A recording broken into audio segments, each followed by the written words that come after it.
Bueno, muy buenos días a todos.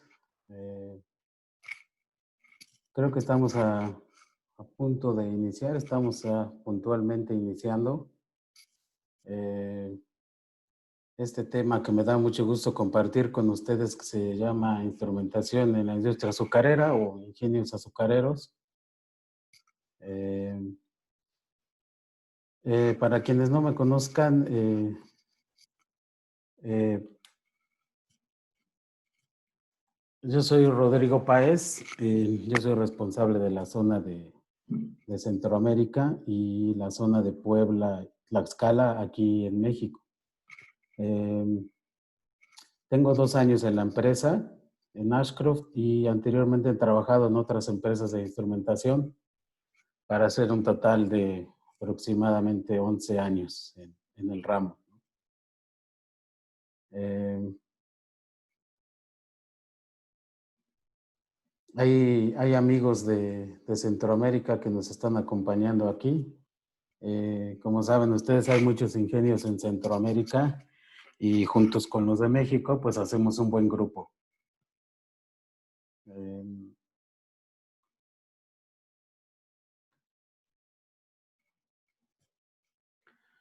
bueno, pues vamos a iniciar con el tema. Es un tema entretenido, un tema bonito que pues, la mayoría de nosotros que pues tenemos contacto con, ¿no? Y la agenda para hoy pues es tratar de cubrir en una hora lo siguiente, ¿no?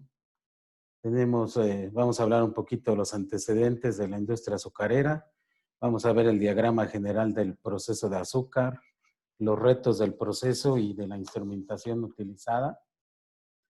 También vamos a ver las etapas individualmente del proceso del azúcar para entender un poquito mejor eh, y, y poder ver con mayor claridad la instrumentación que se usa ahí y las necesidades o las exigencias que tienen. Eh, Vamos a revisar un poquito esta instrumentación que se aplica a los ingenios eh, y vamos a ver qué productos se aplican en ese entorno, ¿no? Al final vamos a dejar un espacio para preguntas o comentarios que tengan a través del chat y también pues a través por correo para preguntas más extensas o temas más extensos. Pues la producción en México en azúcar es importante, ¿no? Contamos aquí con 57 ingenios ubicados en 15 estados. Normalmente los estados pues, son los más calurosos eh, y con el clima adecuado para el crecimiento de la caña, ¿no? Son cultivos de alrededor 700,000 hectáreas. Bueno, un poquito difícil de dimensionar, pero eh, pues sí es mucho, ¿no? Una producción aproximada de 6 millones de toneladas de azúcar, ¿no? Y un dato que me llamó la atención, el consumo per cápita que tenemos en México es aproximadamente 37 kilogramos, ¿no? O sea, a mí se me hace un dato un poquito importante, pues es lo que consume cada persona en promedio al año, ¿no? México representa 3 millones de empleos, más o menos, 1 millón de empleos directos y 2.2 millones indirectos. México a nivel mundial es el séptimo país productor de azúcar, ¿no? El primer lugar es Brasil, porque sabemos la extensión territorial que tiene y el clima favorable para la producción de caña que tiene también. Eh, la producción mundial, aquí hay una gráfica en porcentaje. Pues como les comenté, Brasil está como uno del principal país. Y aquí quería dejar notar el porcentaje que tiene México, que es el 4% junto con Centroamérica, toda junta, que es de Panamá hasta Guatemala, un 3% de producción y juntos hacemos un 7% que ya es un buen porcentaje a nivel mundial. Eh, Entre Centroamérica y México, pues estamos cerca de los 100 ingenios y lo cual me parece un buen dato importante y representa un alto potencial para nosotros a lo que nos dedicamos. Bien, pues ya adentrando más en el tema, vamos a ver las etapas de la producción de azúcar en general. Pues son prácticamente 8 etapas, ¿no? El proceso del azúcar es relativamente sencillo en sus principios, pero tiene altas exigencias técnicas, ¿no? Ya lo vamos a ir desglosando. Como saben, pues tenemos el transporte y la preparación, tenemos la molienda, la clarificación, lo que es la evaporación, cristalización, centrifugación y secado, ¿no? Estos son los procesos o las etapas en la producción de azúcar.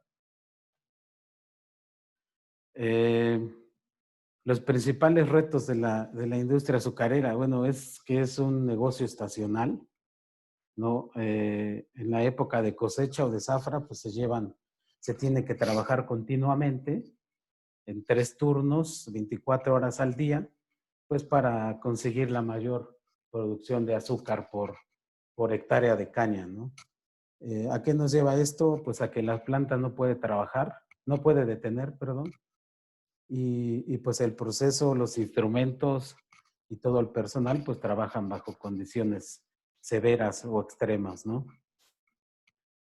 Sabemos, como en todos los procesos también, que cualquier paro en estas circunstancias de negocio estacional pues cuestan muchos miles de dólares y pues la prioridad de todos pues es la producción, ¿no?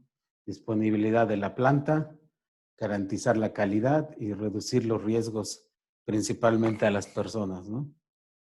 Pues para conseguir esto, pues se necesitan utilizar los mejores instrumentos, la mejor maquinaria y para podernos permitir garantizar pues que todo va a salir bien, ¿no? Nosotros como Ashcroft, como empresa de instrumentación, y con muchos años en el mercado, con mucha experiencia, pues ofrece instrumentos de diseño robusto, ofrece una medición de fiable de las variables del proceso, ¿no? Aquí, bueno, ustedes saben, los instrumentos mecánicos tienen pues puede ser, no sé, llamarle virtud de seguir midiendo a pesar de estar dañados, ¿no? Entonces realmente no sabemos si algún instrumento está midiendo bien en algún proceso cuando ha sufrido algún daño. Entonces eso nos puede llevar a problemas mayores, ¿no? Entonces en los instrumentos mecánicos siempre es recomendable tenerlo mejor y más en este tipo de procesos, ¿no? También los instrumentos deben de resistir el proceso de limpieza, ¿no? Ustedes saben, el jugo de caña a temperaturas bajas pues es muy viscoso, muy pegajoso y los instrumentos deben de soportar también esta parte, ¿no? Y pues los instrumentos de alta calidad pues nos ayudan a optimizar el proceso, ¿no? A aumentar la calidad o a garantizar la calidad de nuestros productos haciendo las correctas mediciones. Aquí entramos a lo que es el diagrama del proceso del azúcar, ¿no? Empieza aquí en la parte superior izquierda con la caña procedente de los campos. Entra una desfibradora que son cuchillas girando a alta velocidad para para transformar lo que es el cuerpo de la caña en astillas prácticamente, ¿no? En material muy delgado para ser procesado. Después estas astillas ingresan a los molinos donde son exprimidas lo máximo posible. En estos molinos pues se aplica al mismo tiempo agua caliente para poder facilitar la extracción del jugo. El jugo, como saben, es soluble en agua y el agua caliente pues absorbe, por así decirlo, la mayor parte de jugo que exista en, en los molinos o en las partículas de la caña. Aquí cada molino cuenta con una turbina que lo hace girar, ¿no? Y la alimentación del vapor de estos molinos viene de lo que es la caldera y los turbogeneradores, que también cabe mencionar que aquí un ingenio azucarero es independiente, es autosuficiente enérgicamente, ¿no? Este mismo genera su propia energía eléctrica y también puede vender el sobrante a la línea normal, ¿no? También, después de generar la energía eléctrica, los vapores de escape de los turbogeneradores son utilizados en el proceso, ¿no? O sea que prácticamente el ingenio es independiente energéticamente y produce su propia energía. Después de que el jugo ha sido extraído, el bagazo se transforma como combustible para las calderas, ¿no? Aquí también un objetivo importante de las plantas de azúcar es producir un bagazo lo más seco posible para que se pueda utilizar directamente ya en la caldera, ¿no? Bueno, posteriormente el jugo se almacena en un tanque. Antes de proceder con el proceso, el jugo de caña se debe calentar y se debe introducir en estos tanques de sulficación, que pues no es más que agregar químicos y clarificantes para su posterior proceso, ¿no? En el clarificador, pues lo que se hace es dejar reposar el jugo de caña para que las partículas desciendan al fondo. Ya después lo veremos más a detalle.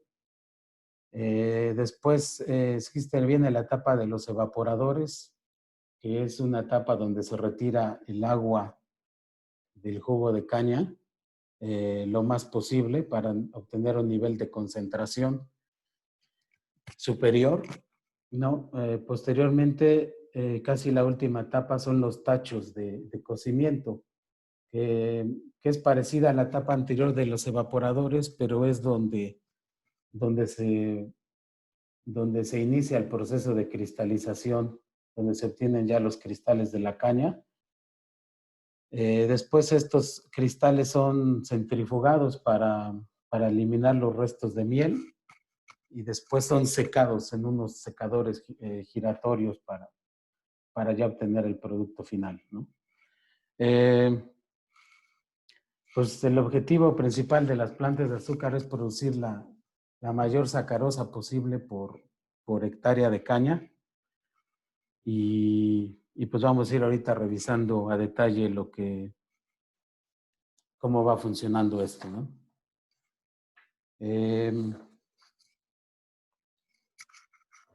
Como mencionamos, pues un ingenio es independiente energéticamente, ¿no? A través del bagazo, pues aquí alimentamos las calderas para obtener vapor y activar los turbogeneradores o las turbinas. Estos turbogeneradores pues generan la energía eléctrica utilizada en el ingenio y posteriormente el sobrante se vende a la línea normal. Los vapores de escape son utilizados en el proceso de producción y algunos vapores del proceso de producción son generados dentro del mismo proceso. Ya lo vamos a revisar para hacer, como les mencioné, una independencia energética que tiene el ingenio. Una parte importante de los ingenios es el área de cogeneración, ¿no? Donde el principal elemento es una turbina con múltiples etapas. Desde aquí ya podemos observar que pues se necesita instrumentación de alto rendimiento para poder medir las diferentes etapas de la turbina. En esta turbina de múltiples etapas se inyecta vapor a alta presión, ¿no?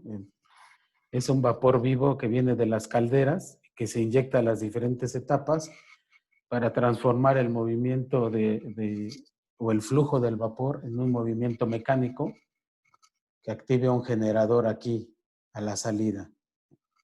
En una turbina de vapor, ¿qué variables es necesario medir? Pues es la presión de vapor, la presión de salida, la presión de vapor de salida, que es la que va a ir directamente a los procesos del ingenio. También la presión de aceite en las chumaceras del generador, que son estas partes que nos sirven como guías y como medio giratorio de toda esta guía, donde se montan los alerones. Ahí lleva unas chumaceras y los cojinetes deben estar perfectamente lubricados para permitir el giro de la flecha, de esta flecha. También es necesario medir la temperatura de las cámaras para no sobrecalentarlas. A través de medir la temperatura de las cámaras podemos controlar también el flujo de vapor, por eso es importante medirlo. Y pues tenemos que medir la presión de las múltiples etapas, ¿no? Aquí en estas turbinas, uno de los parámetros más importantes es el control de la velocidad, que depende mucho del flujo del vapor. Esta velocidad impacta directamente en la frecuencia de la electricidad producida. Por eso es importante tener un control de velocidad de las aspas de la turbina para poder garantizar una frecuencia de electricidad constante a la salida. También se tiene que medir la temperatura de agua de enfriamiento de las chumaceras. Pues aquí tenemos varias variables para poder medir y donde necesitamos instrumentación confiable, ¿no? Por el grado de severidad que tiene. Aquí, por ejemplo, aquí muestro la turbina un poquito más a detalle. ¿Qué es lo que sucede internamente en la turbina? Bueno, pues el flujo de vapor choca con las aspas de la turbina y ese flujo de vapor tiene tres formas de energía, que son la velocidad, la presión y la temperatura. Estas tres formas de energía impactan con las aspas de la turbina y la hacen girar, ¿no? Transformando este flujo de vapor en un giro mecánico. Ese es el principio de la turbina que quería dejar aquí como cultura general para ir entendiendo cada parte, ¿no? Esta imagen es de un ingenio azucarero en Guatemala que se llama el Ingenio Santana, que cuenta con esta área de cogeneración de energía, ¿no? En esa turbina, pues aquí se pueden ver el tablero de monitoreo, ¿no? Donde se utilizan manómetros de proceso 1377, se usan 9 piezas, y también la temperatura se mide a través de termómetros actuados por gas Duratem, modelo 600A, ¿no? Esta instrumentación pues es de proceso, es de la más confiable. Son modelos de proceso que vamos a revisar un poquito más adelante de por qué se deben de emplear aquí en estas aplicaciones severas,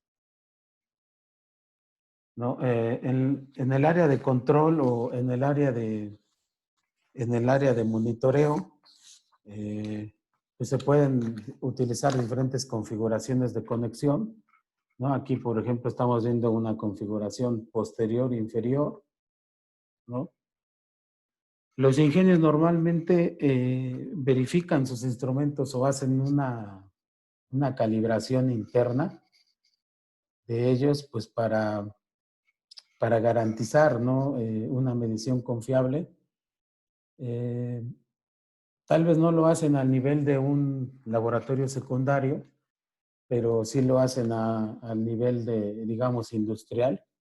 Y esto lo pueden hacer fácilmente con handhelds y una bomba manual para producir una etiqueta de llenado, una etiqueta de calibración en los manómetros. Aquí, bueno, comentar que los manómetros de proceso tienen una exactitud del 0.5% y para poder para calibrar un manómetro de esa exactitud, pues necesitamos un patrón con una exactitud recomendada de 4 veces mayor. Entonces, este equipo nos ofrece fácilmente una exactitud de 0.025%, con lo cual cubrimos ya el requisito para poder calibrar manómetros de proceso con exactitud de 0.5%.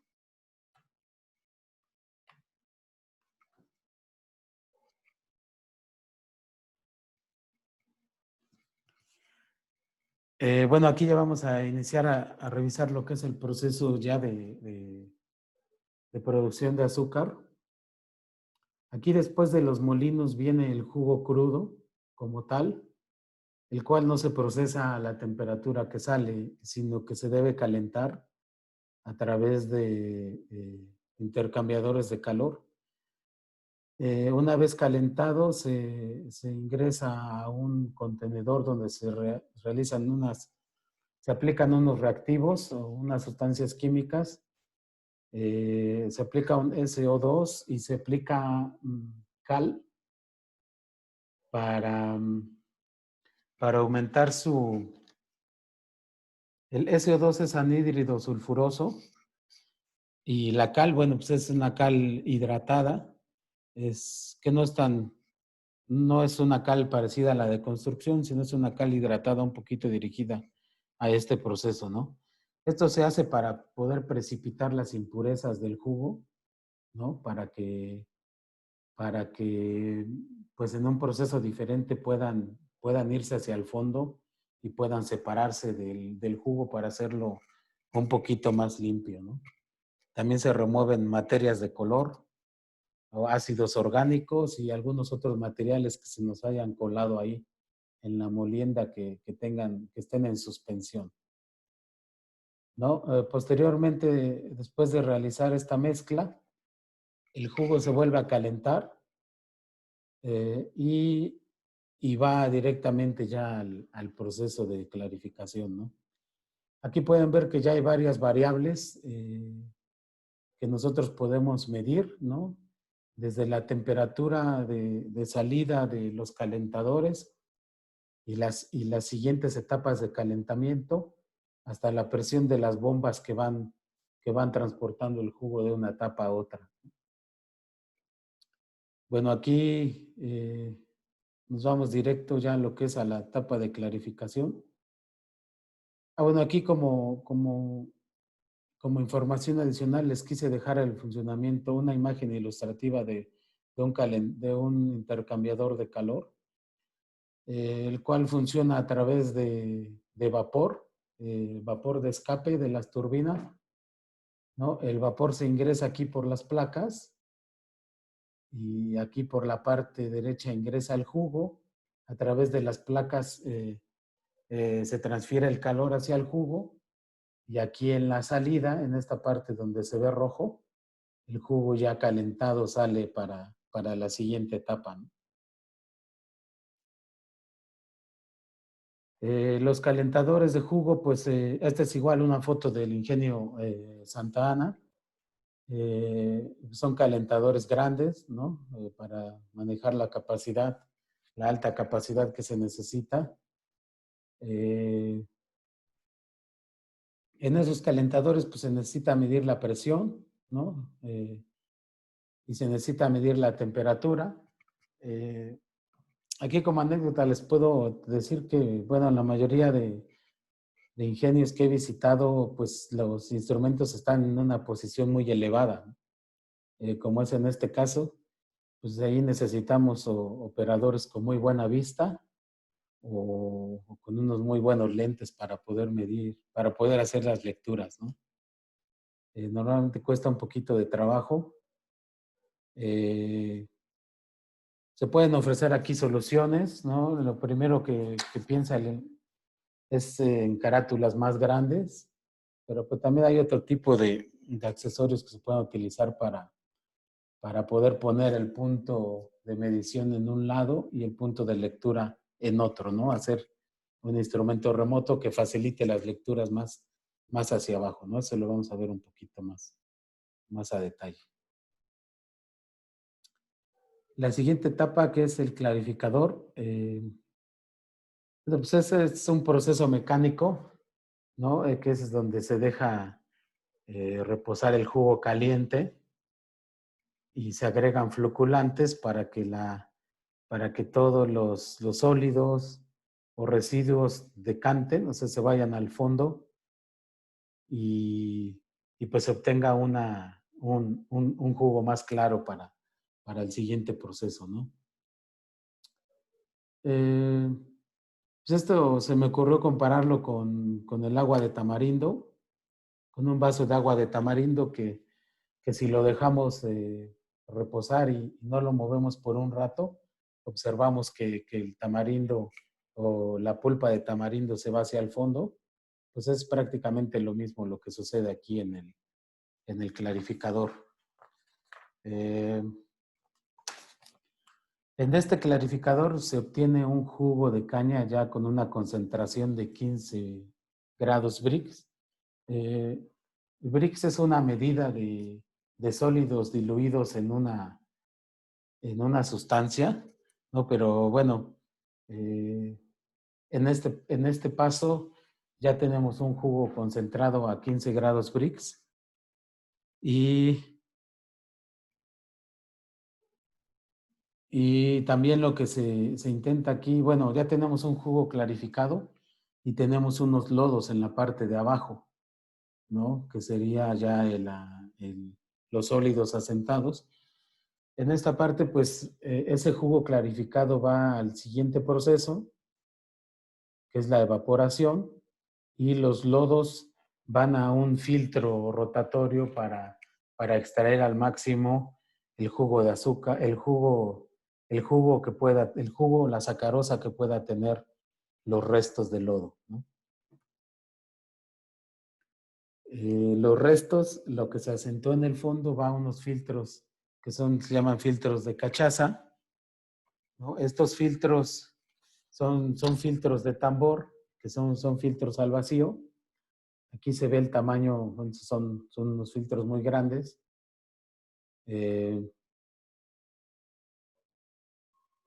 Aquí les puedo mostrar un diagrama de un filtro de tambor. Les voy a mostrar la imagen primero para podernos darnos una idea, ¿no? Aquí el material, el lodo o el jugo con sedimentos que se fue al fondo del tanque es bombeado a un recipiente que se ve aquí en esta figura azul, que es el depósito en suspensión, es el número 5. Ahí es bombeado a un recipiente, ¿no? Para que el filtro pueda realizar su función, ¿no?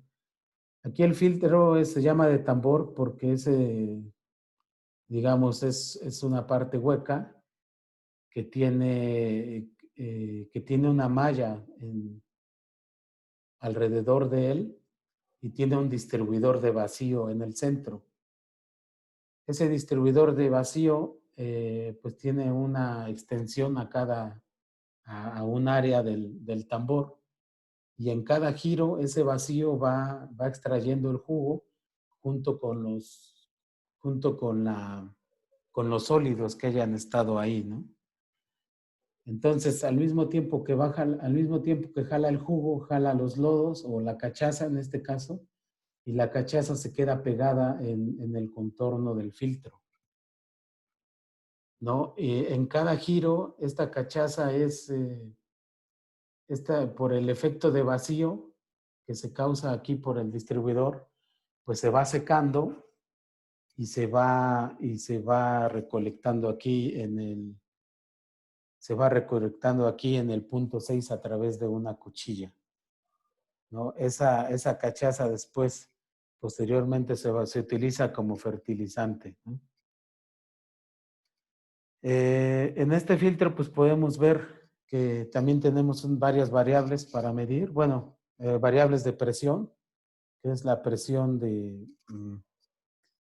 eh, que es la presión de las bombas que llevan el lodo o el jugo con lodo.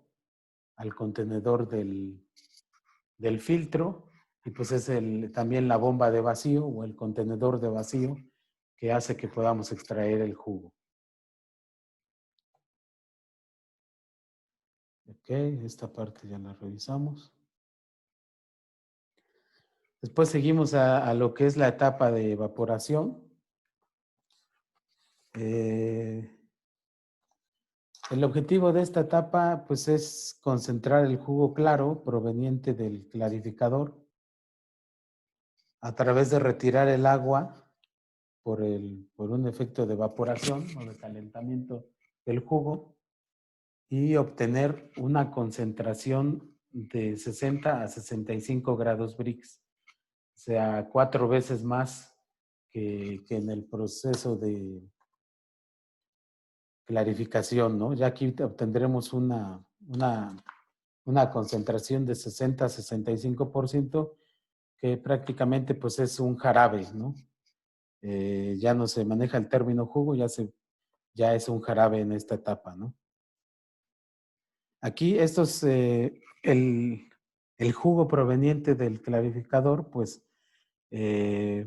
aumenta su concentración como va viajando en estos evaporadores. Este es un evaporador de quinto efecto o de quíntuple efecto que están al vacío, ¿no? El evaporador principal es este evaporador que dice efecto 1, donde recibe directamente los vapores de escape de las turbinas. Es un vapor, este vapor ingresa a las serpentinas eh, aquí del contenedor o del evaporador y empieza a calentar el jugo, ¿no? Y hasta evaporarlo y obtener un cierto grado de concentración. Aquí lo interesante es que el jugo, que los vapores salientes del primer proceso de evaporación se utilizan para el siguiente efecto y así se van en cadena, ¿no?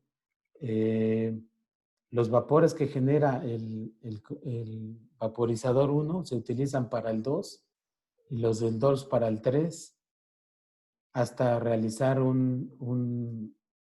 hasta completar el quíntuple efecto, ¿no?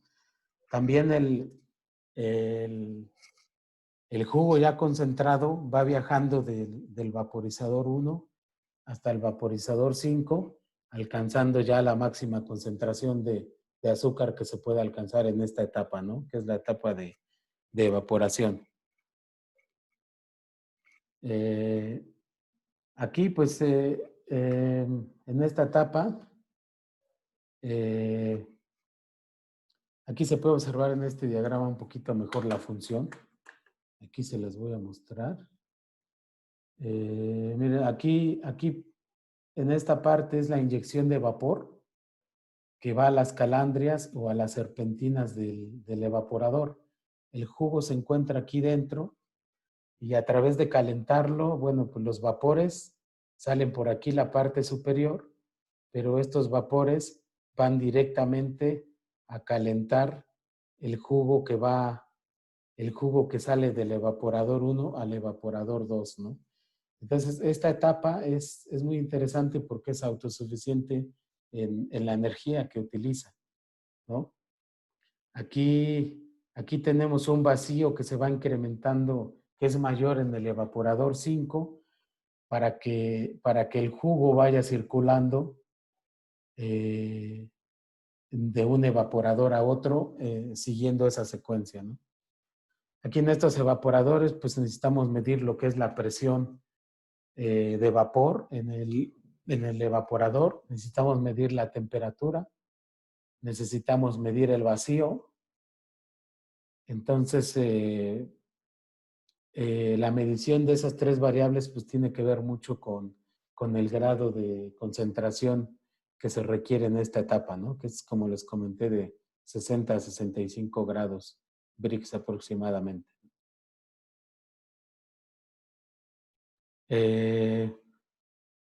Pues aquí pues una imagen del Ingenio Santana donde donde tienen los medidores de las diferentes etapas, ¿no?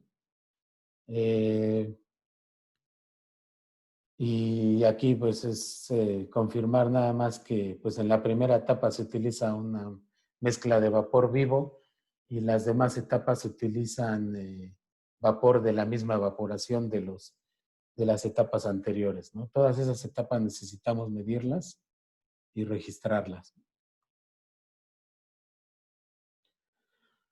La última etapa, pues es, bueno, en la etapa de evaporación, pues se consigue como tal una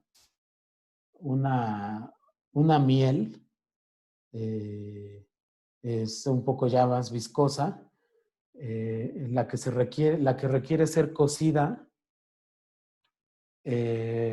para retirar la última parte de agua que pueda tener esta miel, ¿no? Esta etapa de cristalización se realiza en los tachos. Estos tachos son recipientes al vacío de un solo efecto.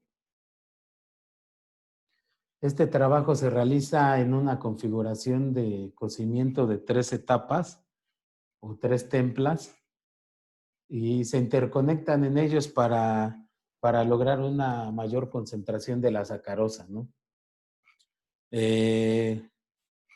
Aún así, el material resultante es una miel que contiene ya los cristales, que posteriormente también debe ser procesada o tratada en unas centrífugas. No, ok. En esta etapa de cristalización ya se obtiene una concentración del 77% al 78 grados Brix de lo que es la sacarosa. eh, y todavía pues debe de ser... ok, aquí miren una parte importante es que cuando se está cociendo el jarabe proveniente de los evaporadores, se introduce un núcleo o, o cristal 600 en la masa para que eh, estos núcleos son partículas de azúcar tamizada con alcohol y esto va a permitir que se generen unos núcleos y a partir de ellos los cristales se empiecen a formar dentro de estos tachos de cocimiento, ¿no? Aquí, bueno, ya obteniendo ya la masa cocida al final, ya se obtiene una concentración del 91% aproximadamente grados Brix, ¿no? Eh, los tachos, pues, tienen unas variables importantes a medir, que es la presión de vapor, el vacío, la temperatura, el nivel de la masa que se ingresa y los grados Brix, ¿no? A través de controlar la presión, la temperatura y el vacío, se pueden obtener cristales de muy buena calidad o cristales más pequeños o hasta aglomeraciones no deseadas, ¿no? Entonces estas variables son muy importantes de controlar o de medir, perdón, y, y pues se requieren operarios de alta experiencia para poder operar estos tachos donde se toman muestras continuas de lo que es el producto, ¿no? Eh, Posteriormente aquí, ya después de haber cocido eh, la miel, bueno, ya después de que se formaron los cristales, estos cristales todavía contienen partículas de miel, lo cual es necesario retirar a través de unos centrifugadores, ¿no? Estos centrifugadores funcionan como un filtro, ¿no?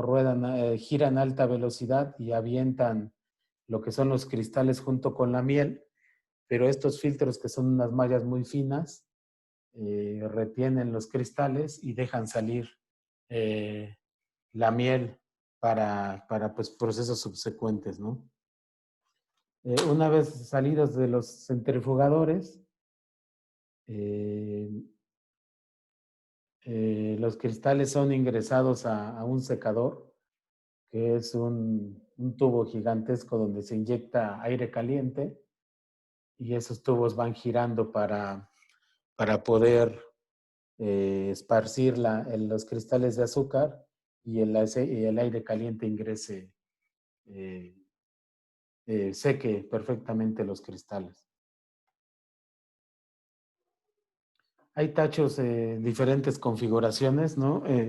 Una configuración es la anterior que les mostré, de 3 etapas, y hay tachos también continuos. Aquí el Ingenio Santa Ana cuenta con un tacho continuo, y cada tacho, pues como les comenté, tiene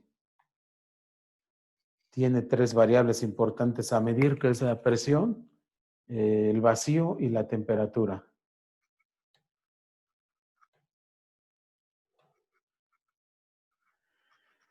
Por último, pues también encontramos instrumentación en el área de calderas, ¿no? Necesitamos medir lo que es la presión del vapor a la salida.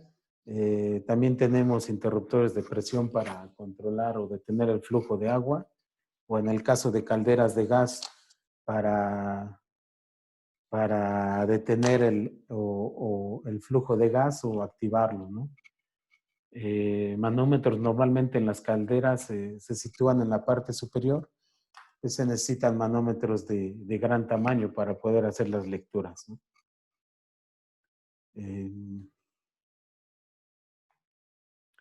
Hasta aquí, bueno, hasta aquí lo que es el proceso del azúcar. Eh, vamos a ver ahora lo que es pues la instrumentación que se puede utilizar en ellos, ¿no?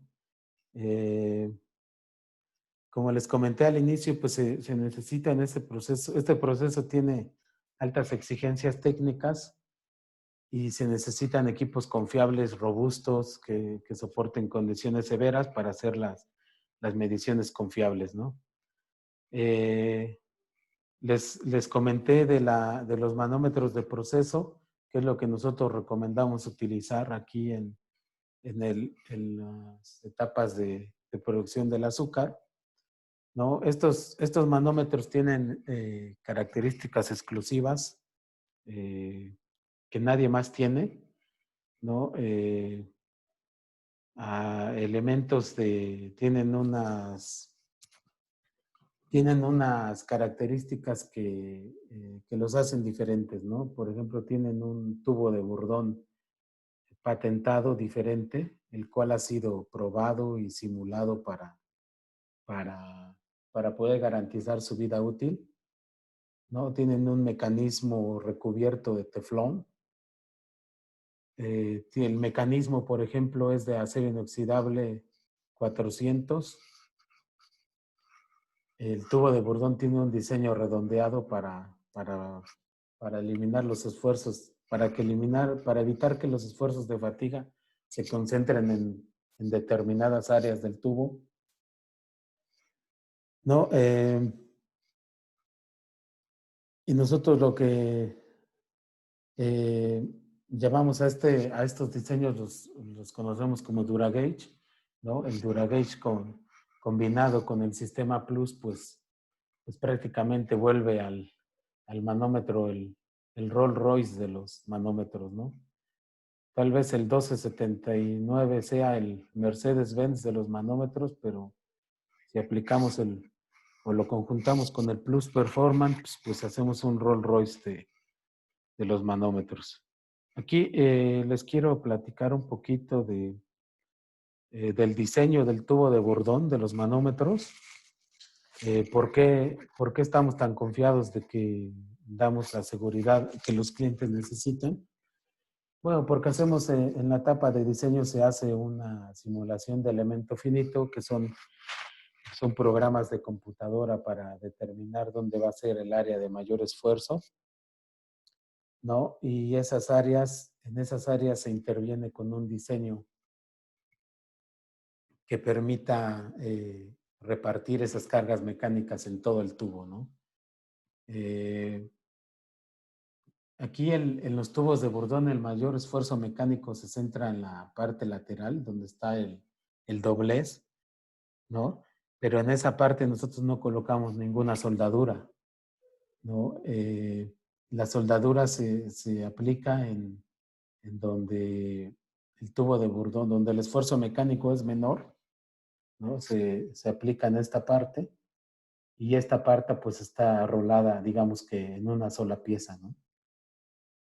La superficie es lisa y posteriormente al diseño pues este tubo se somete a diferentes pruebas físicas de presión, de reventamiento, de vibración, etcétera, para poder garantizar pues, la seguridad que nos distingue, ¿no?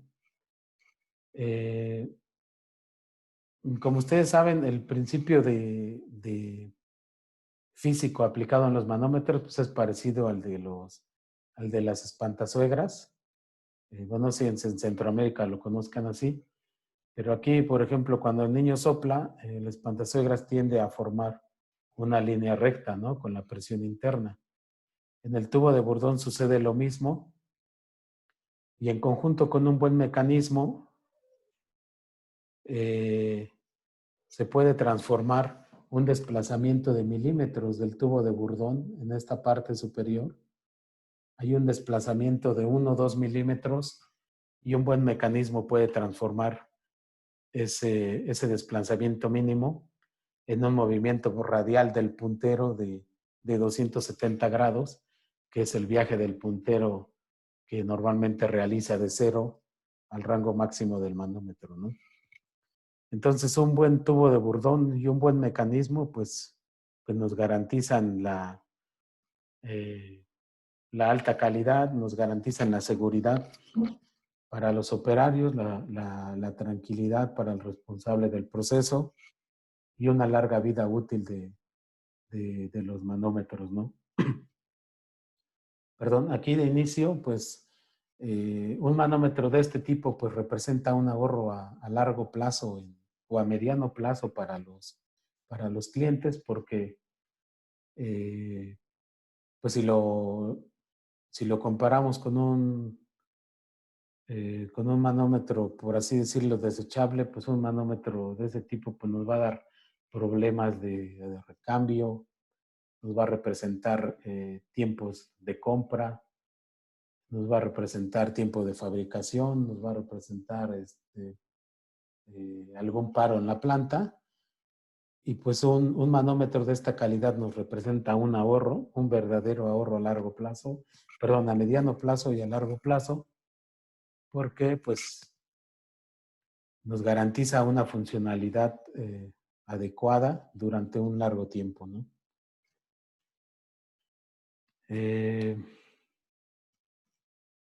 Aquí me gustaría hablarles un poquito de esta característica que es el plus o la combinación del DuraGauge con el plus, ¿no? El plus performance es prácticamente eh, es una característica que nos permite tener un manómetro, el desempeño de un manómetro lleno en un manómetro seco, ¿no?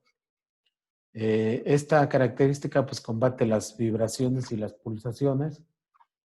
Ya saben que normalmente cuando se arranca o se detiene un proceso, pues las bombas siempre nos van a transmitir vibraciones o pulsaciones, en algunos casos hasta golpes de ariete, y pues esta característica pues nos ayuda a reducirlo, ¿no?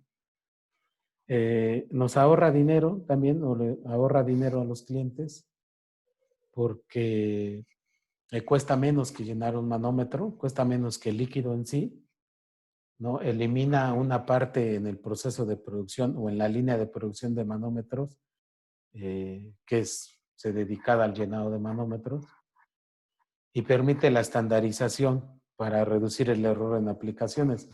¿No? Aquí a veces, pues, suele pasar, o O ha pasado que los usuarios querían un manómetro lleno y pidieron un manómetro seco. Y en estos casos, si estandarizamos todos con el plus, pues eliminamos ese margen de error, ¿no? Ya tenemos toda esa necesidad cubierta de tener un manómetro lleno en un manómetro seco. Ya la tenemos cubierta para todos los manómetros de la planta y no necesitamos preocuparnos por algún error de comprar seco en lugar de un lleno, ¿no? El no tener líquido ahí pues representa no tener fugas, ¿no? Normalmente cuando hay vibración pues hay fuerzas de inercia también de esa glicerina. Esa glicerina como tal va causando fuerzas internas y pues en algunos casos rompiendo los empaques, ¿no? y fugando. Es más fácil de leer porque elimina las marcas del llenado, sí, y también porque la glicerina o los líquidos de llenado estándar de los manómetros, cuando están sujetos están instalados a la intemperie o donde hay mucho calor o mucho sol, pues la glicerina tiende a oscurecer, ¿no? Entonces, pues las lecturas ya no van a ser posibles en esas condiciones, ¿no? Es más fácil de recalibrar o revisar, sí, porque cuando el departamento de calidad o de metrología se lleva los manómetros llenos al laboratorio, pues tiene que vaciarlos antes de realizar el proceso de comparación o de calibración. Y una vez terminado el proceso de calibración, los tiene que volver a llenar, ¿no? Pues esto representa suciedad, alguna caída de glicerina. Es un trabajo un poquito sucio, ¿no? Entonces esta característica pues les gusta mucho a los laboratorios de calidad o de calibración porque les ahorra tiempo, dinero, limpieza. Una característica muy buena, ¿no? Soporta más temperatura ambiente que la glicerina, sí. Hablamos por ahí de 120 grados y los manómetros llenos, pues en glicerina estamos hablando cerca de 90. Alrededor de un 20-30% más, ¿no? De resistencia a la temperatura. Y pues también ayudamos al medio ambiente con problemas de desecho, ¿no? Es decir, todos estos líquidos pues deben tener un manejo especial, no deben lanzarse directamente al drenaje, ¿no?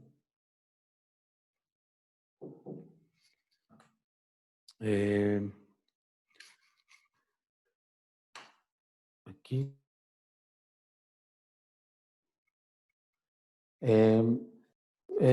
Se observaron las fotos que estábamos viendo de donde las lecturas hay que hacer, los instrumentos están muy arriba o están arriba de los calentadores o no están a muy fácil acceso, pues hay soluciones para esto, ¿no? Pues podemos ofrecer un manómetro con un capilar, donde tendríamos el punto de medición de un lado y el punto de lectura en otro, ¿no?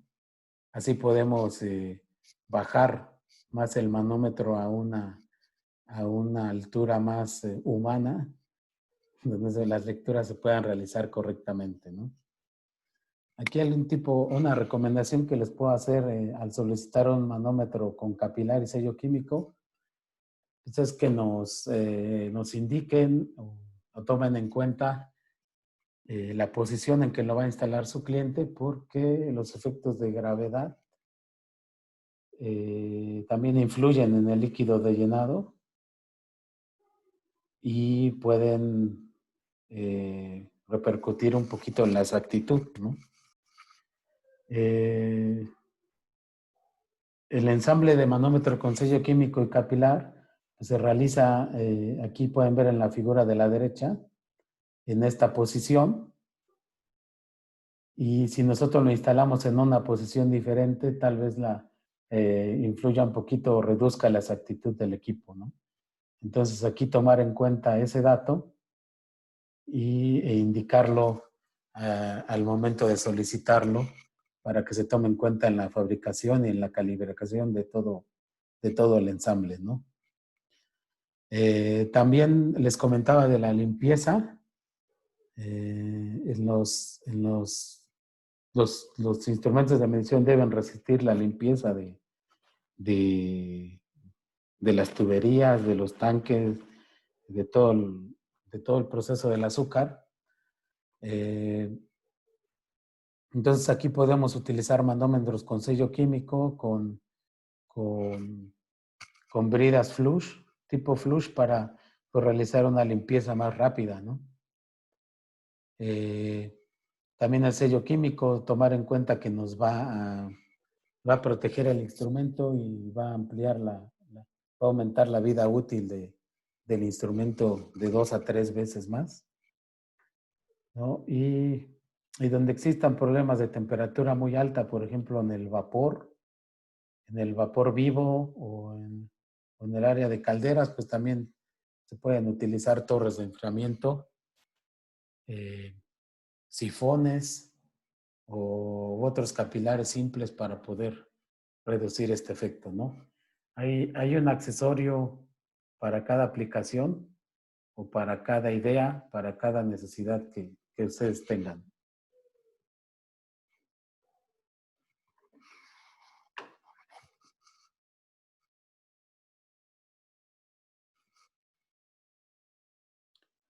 Ok, también observamos en las fotos para medir la temperatura del jugo, pues estaban también en una posición muy alta. Ahí normalmente pues, se utilizan termómetros bimetálicos que van directamente al proceso y la lectura se realiza ahí en el lugar del punto de medición, ¿no? También hay opciones para poder bajar ese punto ese lugar de las lecturas y hacerlo más accesible a los operarios, utilizando termómetros actuados por gas y con un capilar en el interior, ensamblado con un capilar, ¿no? Hay diferencias entre ellos, ¿no? El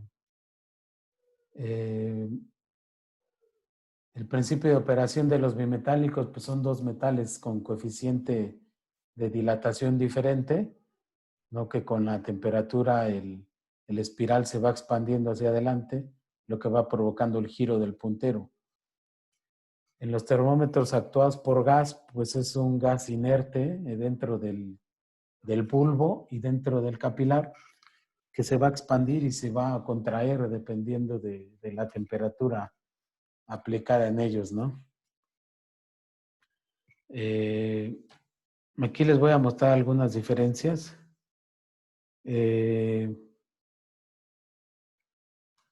Pues en los bimetálicos, por ejemplo, el montaje es directo, ¿no? Como vimos en las fotos, ¿no? Donde tengo el punto de medición, tengo el punto de lectura. Es un tiempo de respuesta aceptable, ¿no? Bueno, aquí nombrar referente al montaje, pues los actuados por gas nos permiten un montaje remoto. Los bimetálicos, pues el tiempo de respuesta es estándar y en los actuados por gas el tiempo de respuesta es más rápido, ¿no? Porque el gas se expande más que un metal se expanda o se contraiga. El gas actúa o reacciona más rápido, ¿no? Los bimetálicos pues tienen igual un diseño robusto, los actuados por gas también, pero los actuados por gas nos permiten colocar contactos de alarma, ¿no? Si queremos activar alguna alarma visual o apagar una bomba o encender una bomba a través de la temperatura, pues los actuados por gas nos lo permiten, ¿no? Los bimetálicos no lo permiten. Porque, bueno, la hélice, el espiral no tiene la suficiente fuerza para mover lo que sería un mecanismo de alarma y los actuados por gas sí cuentan con esa característica, ¿no?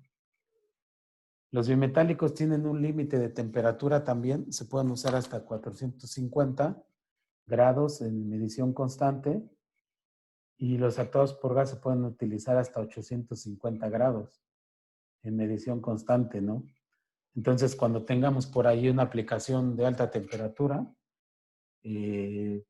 a partir de 450, pues ya podemos pensar en un actuado por gas o tal vez también en un termopar, pero ya son rangos de temperatura un poco más altos, ¿no? En cuanto al precio, el bimetálico es más económico que el actuado por gas, pero pues bueno, ya saben ahora por qué también esa diferencia en precio, ¿no? Algunos de estos dos modelos se pueden emplear en diferentes procesos del azúcar. Todo dependerá pues de la necesidad que se tenga eh, en cada etapa. También podemos utilizar, bueno, ya plantas más modernas utilizan, o muy modernas, ya utilizan la medición de temperatura también como en un lazo de control, ¿no? Eh, Estas, a diferencia de los medidores mecánicos, pues nos ofrecen un monitoreo remoto, ¿no? Podemos llevar la señal a un cuarto de control y podemos visualizarla en una pantalla ahí bien bonito con una gráfica, ¿no? Por su tipo de fabricación, pues también las RTDs o termopares tienen una mayor capacidad a las vibraciones, también tienen una mayor exactitud, porque ya estamos hablando de medios electrónicos, y pues las señales que mandan o que generan, las podemos procesar, las podemos acondicionar a diferentes protocolos, a manejar señales analógicas o digitales, ¿no? Aquí Ashcroft recientemente adquirió una compañía suiza eh, que se llama Ruger, que fabrica todo este tipo de instrumentos electrónicos, RTDs termopares. Eh, Tienen muchas variantes. Fabrican también sensores multipunto para reactores. Tienen mucha experiencia en el ramo de la medición de temperatura electrónico y pues podemos cubrir muchas aplicaciones o muchas necesidades de temperatura electrónica que ustedes tengan, ¿no? Aquí a lo mejor también vale la pena comentar que siempre es mejor utilizar un termopozo en este tipo de sensores, tanto mecánicos como electrónicos, y se recomienda usar un buen termopozo, ¿no? Un buen termopozo pues es una funda, ¿no? Del instrumento que lo protege, y este termopozo pues debe tener un análisis de esfuerzo, debe tener un cálculo de esfuerzos, no sé, un análisis de elemento finito como en el tubo de Bourdon, pues para que eh, no tengamos ninguna falla. Lo peor que puede pasar a un termopozo, o lo que nos puede pasar con un termopozo, es que se doble dentro del proceso, ¿no? Una vez doblado ahí va a ser muy difícil sacarlo. Eh, pues aquí ya, finalizando aquí, pues un resumen de los productos utilizados en el proceso del azúcar, ¿no? Si quieren después o a través de las preguntas o si quieren contactarme, podemos revisar cada uno a detalle. Nuestros clientes potenciales pues son todos los ingenios azucareros, como les comenté, pues son 100 alrededor en conjunto con Centroamérica y México.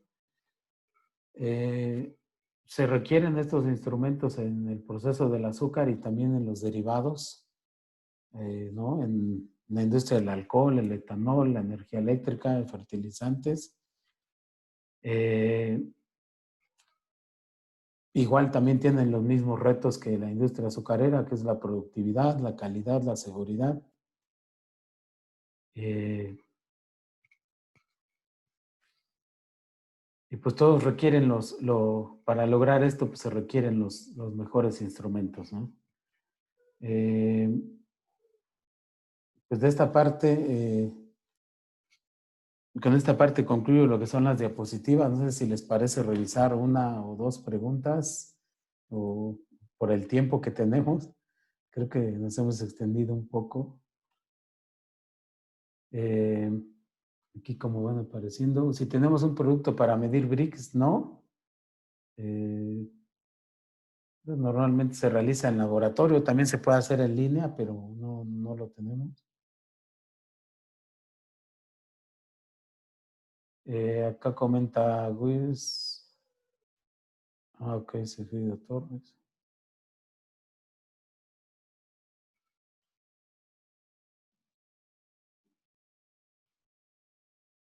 Ok, aquí vi que Sigfrido está contestando algunas preguntas.